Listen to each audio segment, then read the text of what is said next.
guys, welcome to my daughter's channel.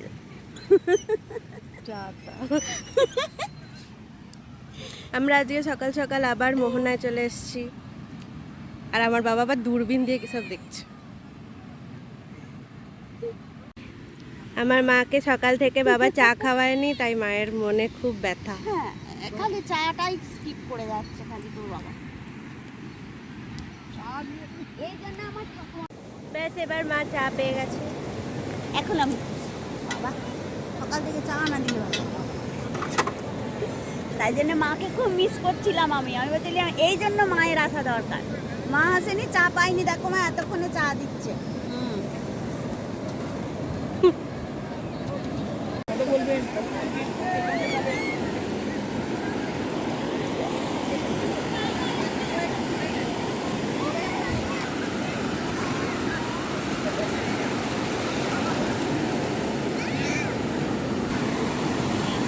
সমুদ্রে একটা জাল তুলছে, জালটা বিশাল বড়, বাপ রে। আর সামনে 6 জন, পিছনে 6 জন, মাঝখানে আরও 1-2 জন, মানে প্রায় 12-14 জন মিলে একটা জালকে কোনোভাবে তোলা হচ্ছে। একটা সাইড থেকে তোলা হচ্ছে, তারপরে আবার আরেকটা সাইড থেকে তোলা হবে। বিশাল বড় জালটা, বাপ রে। তাই সবাই ভিড় করে দেখছে জালটা কিভাবে তোলা হচ্ছে সেটা। কত লোক দাঁড়িয়ে আছে দেখো আশেপাশে, বাপরে।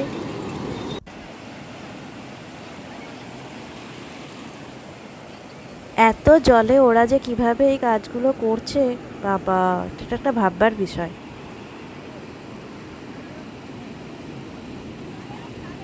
ওদিকে এসে গেছে জালটা প্রায় উঠে, বাবা দেখছে, আমিও তাই বাবার পিছু পিছু এগিয়ে গেছি।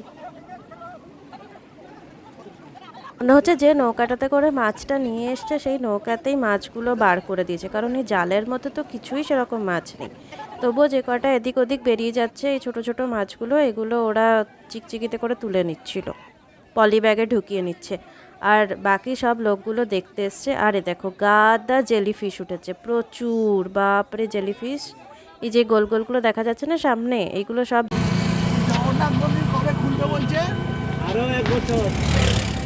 আরো 1 বছর ওটা কমপ্লিট হবে না, আজ কোনো অর্ধেক হয়নি,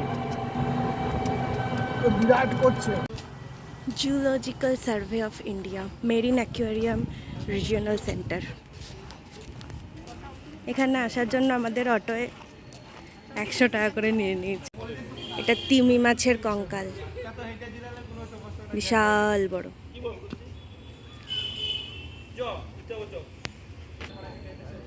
ভেতরটা আমরা ঘুরে এলাম, কিন্তু ওখানে ছবি তোলা যাবে না। প্রচুর মাছ আছে এবং তারা কোথায় থাকে, সমুদ্রের কোন অংশে থাকে, কি করে না করে সব কিছু লেখা আছে। ভালো, অ্যাকোয়ারিয়াম যেরকম হয়, মিউজিয়াম টাইপের। মা তিমি মাছের কঙ্কালের সামনে বসে আছে।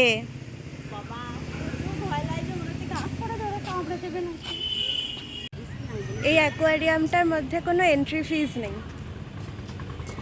খালি আমরা কজন যাচ্ছি সেটা লিখতে হবে খাতায়, দিয়ে ব্যাস ঢুকে যাওয়া। আমাদের তো দেখা হয়ে গেল, তাই আমরা বেরিয়ে যাচ্ছি। আমার মামার বাড়ির দাদু ছিলেন খুব মজাদার মানুষ। তো তিনি যেরকম হাসাতে ভালোবাসতেন, সেরকমই লোকজনকে রাগাতেও খুব ভালো পারতেন। তো একবার অফিস থেকে তারা ট্যুরে এসেছিলেন এই দীঘাতেই। তো সেই ট্যুরেই দাদুর একজন জুনিয়র ছিলেন, যিনি দাদুকে অন্ধের মতো বিশ্বাস করতেন। তো একদিন তারা দুজন মিলে সমুদ্রের ধারে বসে আছেন, আর বসে থাকতে থাকতে দেখছেন দিগন্তের দিকে বিন্দু বিন্দু আলো। তো তখন তিনি জিজ্ঞাসা করছেন যে এগুলো কিসের আলো। তো তখন আমার দাদু তাকে খুব হাস্যকরভাবে বলেছে যে, ভায়া, তুমি জানো না ওগুলো কিসের আলো? আরে, ওখান থেকে তো শ্রীলঙ্কার রাস্তায় যে সমস্ত ট্রাক চলছে, বাস চলছে, সেই সব আলোগুলো দেখা যায়। এখানে তীরে বসে তুমি ওইখানকার আলো দেখতে পাচ্ছ। আর তখন সেই বন্ধু দাদু অবাক হয়ে দাদুকে জিজ্ঞাসা করছে, ভাইয়া, তুমি সত্যি কথা বলছো? আর আমার দাদু তো খুব একদম সিরিয়াসলি বলে উঠেছে, হ্যাঁ, আমি সত্যি কথা বলছি, তোমার আমার কথা বিশ্বাস হচ্ছে না? তো তখন সে বলছে, হ্যাঁ হ্যাঁ হ্যাঁ, তোমার কথা কি আর আমি বিশ্বাস না করে থাকতে পারি?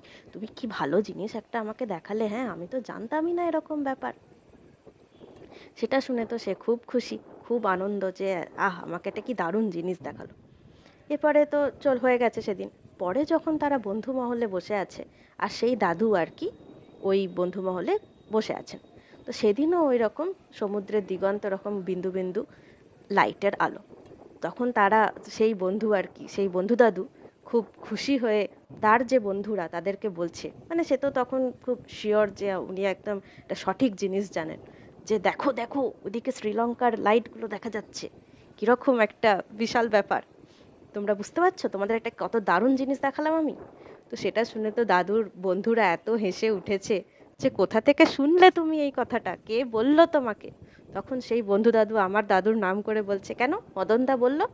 মদনদাই তো বললো আমাকে, মদনদার কথা বিশ্বাস তো করতেই হবে, কত কত কিছু জানেন উনি। আর তখন সবাই খুব হাসছে আর বলছে যে তোমাকেও যেমন বোকা বানিয়েছে আর তুমিও সেরকম বোকা বনে গেছো, হা হা হা। এই বলে তো তাকে তখন আবার সত্যি কথাটা বললো যে আসলে ওইখানে বড় বড় জাহাজে করে মাছ আনতে গেছে, সেই সব জাহাজের আলো ওগুলো। আর সে ভাবলো কিনা সেটা শ্রীলঙ্কার রাস্তার আলো। তোমরাই ভাবো সে কতটা খ্যাপা মানুষ ছিলেন। সূর্যি মামা, আজকে সূর্যি মামা দেখা দিয়েছে সকালবেলা মেঘের ফাঁক দিয়ে। আমাদের ঘোড়া টান ডান ডানা ডান ডান। আমরা বেরোনোর জন্য রেডিও হয়ে গেছি। এখন একটু চা খাবো, আর যদি কিছু ব্রেকফাস্ট পাওয়া যায় এখন করে নেবো, দিয়ে বেরিয়ে যাবো। বাবা আগে আগে যাচ্ছে, জলদি জলদি। এবারের মতো লাস্ট বারের জন্য আর একবার সমুদ্রটাকে দেখতে এলাম। সে যেন বারবার এসে বলছে আবার ফিরে এসো, আবার আমাকে দেখতে এসো। অবশ্যই আসবো, এই ঢেউগুলোকে খুব মিস করব। 4 দিন ধরে এখানে রইলাম, অনেক মজা করলাম, অনেক আনন্দ করলাম, অনেক আনন্দ নিয়ে বাড়ি ফিরে যাচ্ছি, কিন্তু মনটা এখানেই পড়ে রইল। আবার যেন আসতে পারি, আবার এইভাবে এনজয় করতে পারি, এই বলেই আবার ফিরে যাচ্ছি। পেরিয়ে যাচ্ছি এই গেটখানা। যখন ঢুকছিলাম তখন কত আনন্দ হচ্ছিল, এখন আবার এই গেট দিয়েই বেরিয়ে যাচ্ছি বাড়ির উদ্দেশ্যে। বাড়ি তো ফিরতেই হবে, অনেক কাজ পড়ে রয়েছে, আবার সেসব কাজে মনোনিবেশ করতে হবে। চলো বাড়ি যাই।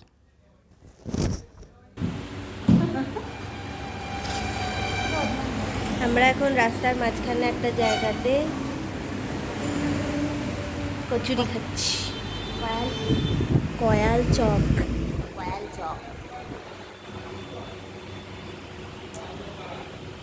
বাবা তো সারাক্ষণ ফোনে থাকে। আমাদের কচুরি এসে গেছে, 2 প্লেট নিচ্ছি।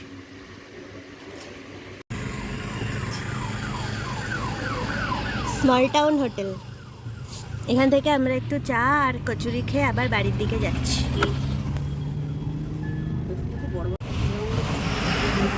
হলদি নদী,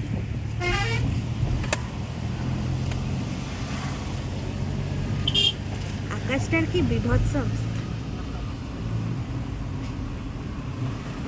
এই জায়গাটার নাম শীতলপুর, আর এখন ওয়েদারটাও এমন সুন্দর হয়ে আছে যে শীতল শীতল বাতাস প্রবাহিত হচ্ছে।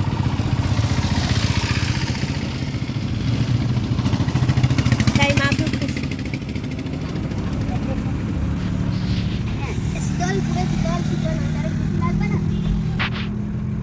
কি করছো তুমি ওরম করে? এটা নাম দিলাম, ওটা জানলাটা খুলে দিলাম, হাওয়াটা খুব সুন্দর আসছে, এটা বেশ ভালো লাগছে হাওয়াটা।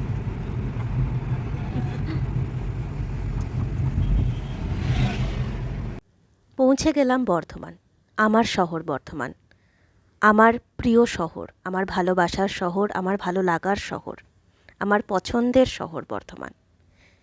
কোথাও থেকে ফিরে আসলে এই শহরের গন্ধটা যেন খুব চেনা লাগে, খুব ভালো লাগে। এই লোকগুলোর, এই চেনা রাস্তাগুলোর, এই প্রত্যেকটা পরিবেশের গন্ধ খুব পছন্দের, খুবই ভালোবাসার। এখানেই শেষ করলাম আমার দীঘার সফর। আশা করি এরকম আরও জায়গার কথা তোমাদের সাথে আমি শেয়ার করতে পারবো। তোমাদের কেমন লাগলো আমাদের ঘুরে আসা? ভালো লাগলে প্লিজ একটা কমেন্ট করো, লাইক করো, শেয়ার করো, সাবস্ক্রাইব করো আমার চ্যানেল। Tata, bye bye.